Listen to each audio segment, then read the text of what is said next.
Meus amigos, é o seguinte, com todo respeito e carinho do mundo, eu não aceito outra opinião. Nós vivemos para ver a melhor e maior semifinal da história da Champions. E olha que a gente já viu muita coisa. Quem está começando a ver a Champions agora, talvez tenha uma bagagem menor. Mas muita gente aí vê Champions desde os anos 90, início dos anos 2000.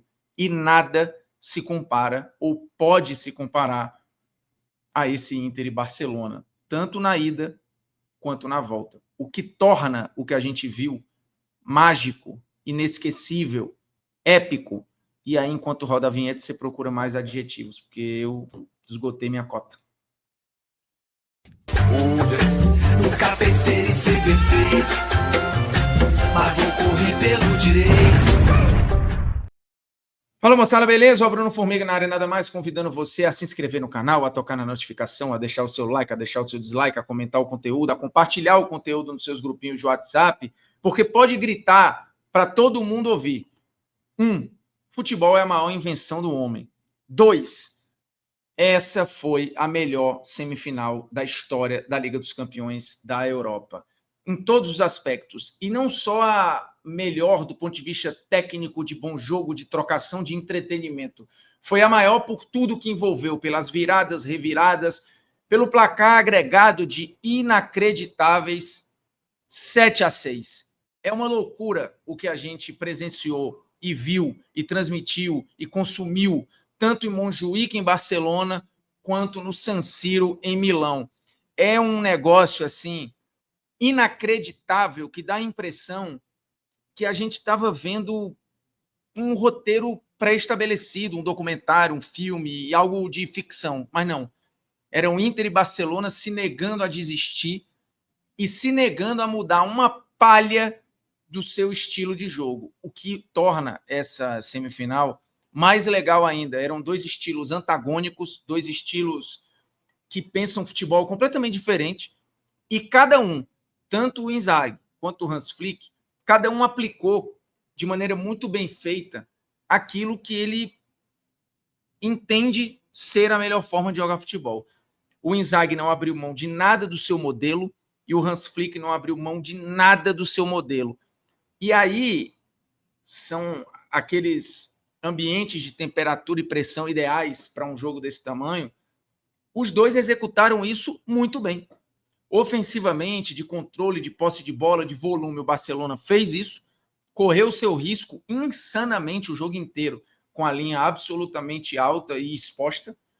O que foi bem explorado pela Inter de Milão, que mesmo com Balindo, seguiu lutando e tendo chance. A Inter, mesmo quando parecia ali, cara, o time agora não vai mais dar conta, não. Agora a Inter morreu. Ela estava lá. Ela estava lá. Ela estava conseguindo explorar a profundidade, ganhar com os pivôs ali na raspada, no corpo, na disputa física. O Taremi entrou muito bem. Thuram, para mim, hoje fez de novo outro jogaço.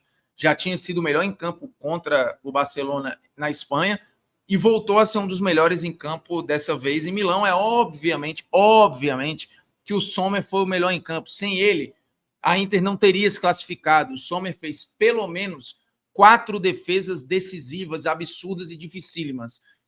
E uma delas, um lance inacreditável com o Lamine Yamal. E aí, olhando os números do SofaScore, e de novo, vou deixar aqui o SofaScore com o QR Code para você baixar para essa reta final de Champions, inclusive para a decisão, o aplicativo de placar ao vivo mais rápido do mundo, que é o SofaScore. Você aponta o QR Code para ir, baixa o SofaScore de graça. É de graça, não tem custo, não tem nada. É de graça.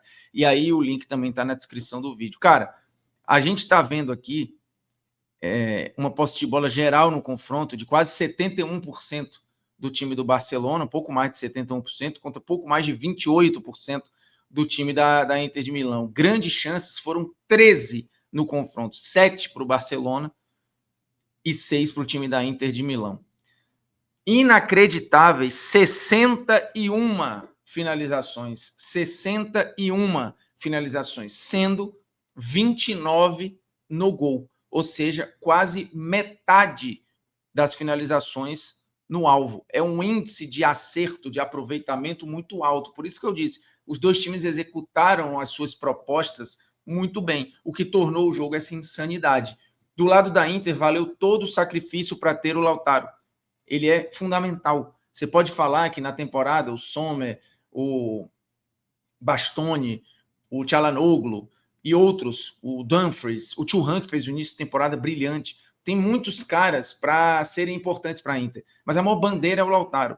E o que ele faz no primeiro tempo, o que ele faz no jogo, né, é muito significativo. Ele faz o gol, ele sofre o pênalti, ele incomoda o tempo inteiro, ele dá continuidade de primeira a várias jogadas, acionando o Di Marco, acionando o Dumfries, procurando o Thuram. E aí é aquilo, né? O Barcelona naquela linha absurdamente exposta e remendada, porque tinha 2 laterais reservas, que inclusive fizeram no primeiro tempo péssimo, é que o Gerard Martin, de alguma forma, no segundo tempo, voltou a uma mistura de Roberto Carlos com Marcelo e Nilton Santos, e jogou um absurdo, né? Inclusive deu as 2 assistências para os gols de empate do Barcelona, né? O gol do Eric Garcia e o gol do Dani Olmo. E ali parecia que o jogo estava todo para o Barcelona, que a virada viria em questão de tempo. O segundo tempo ele é mágico do time do Barcelona. E ele empurra a Inter para trás, a Inter vai cansando, mas aí é que tá, né? A Inter, ela fica machucada, ela fica combalida, mas ela não fica desconfortável. Não é legal também jogar com a bunda da parede o tempo inteiro e o tempo todo o seu goleiro sendo acionado, a sua defesa tendo que bloquear a bola ali, tendo que roubar a bola e ir um choque físico desgastante o jogo todo. Mas a Inter estava ali sempre pronta. Cara, deixou uma brecha, eles vão lá para dar uma beliscada.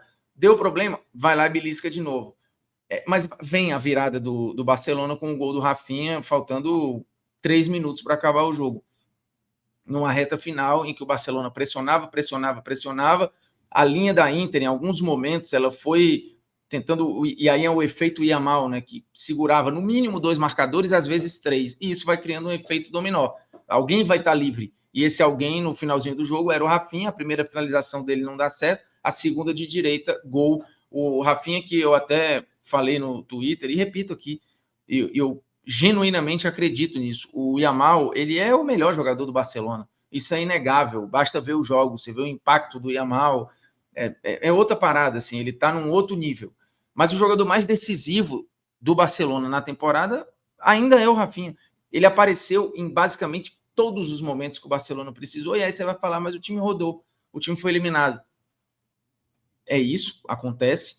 Mas ele vai lá e, assim, por 2 minutos, ele não colocou o Barcelona numa final de Champions depois de 6 anos. É uma queda, obviamente, dolorosa, mas a melhor coisa que pode acontecer para o Barcelona é ter o El Clássico já na próxima rodada do Espanhol, porque aí você não se dá o direito de ficar de luto e nem de ressaca. Se fosse um jogo contra o Valladolid, um jogo contra o Celta de Vigo, um jogo contra, sei lá quem, o Espanhol, qualquer um, talvez você entrasse, putz, véio, que luto, que fossa, mas não dá.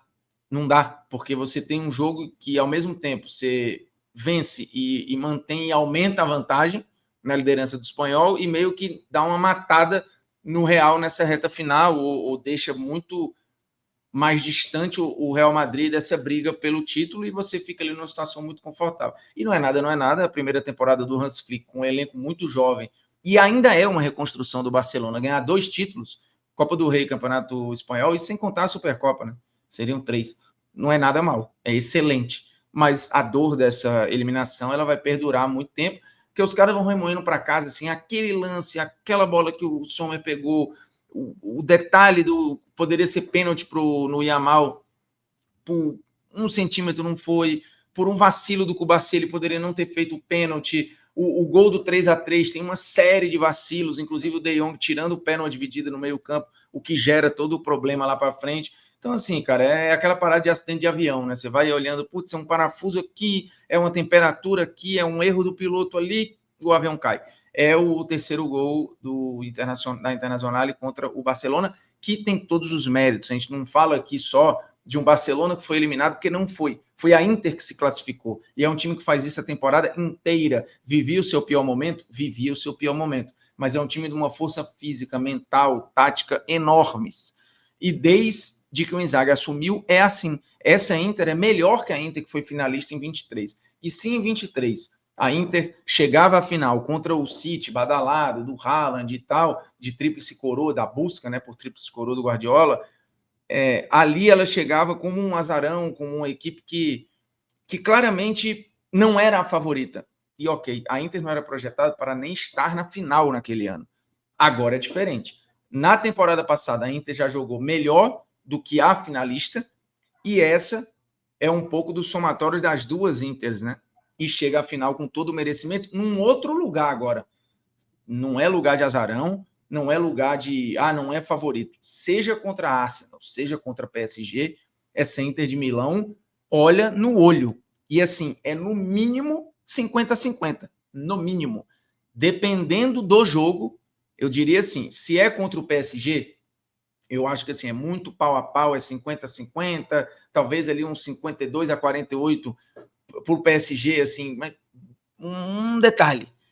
Contra o Arsenal, eu arrisco a dizer que o favorito é a Inter de Milão. Mas, assim, é tudo no detalhe, tá? Num geral, eu acho que independente de quem vier, a final é 50-50. São times muito bem treinados, que executam muito bem aquilo que propõem.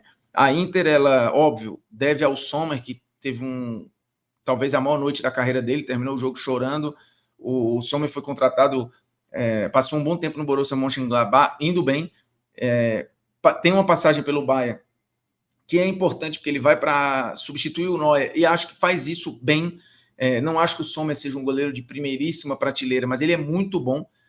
Só que teve uma atuação absolutamente histórica, né? A defesa da Inter em alguns momentos não deu conta do Yamal, que sai muito grande desse confronto, apesar da eliminação, ele sai com um olhar de você fala, meu irmão, tem algo muito assustador aí, né? E a Inter vai gigante para a decisão, porque pelo caminho deixou muita gente competente e muita gente campeã de Champions, incluindo Bayern e Barcelona, e impondo a sua forma sem precisar abrir mão daquilo que imagina. E, de novo, a Inter sabe jogar muito bem sem a bola e não é retranqueira.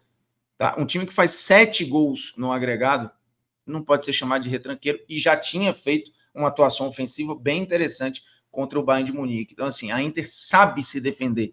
É diferente de ser retranqueira. Repito, nós vimos, e obrigado a Deus, a melhor e maior semifinal da história desta competição, que é tão linda e tão maravilhosa e surpreende a todos nós a cada temporada. Quando você pensa, já vi tudo que tinha para ver, ela vai lá e dá na sua cara dizendo, não, tem mais.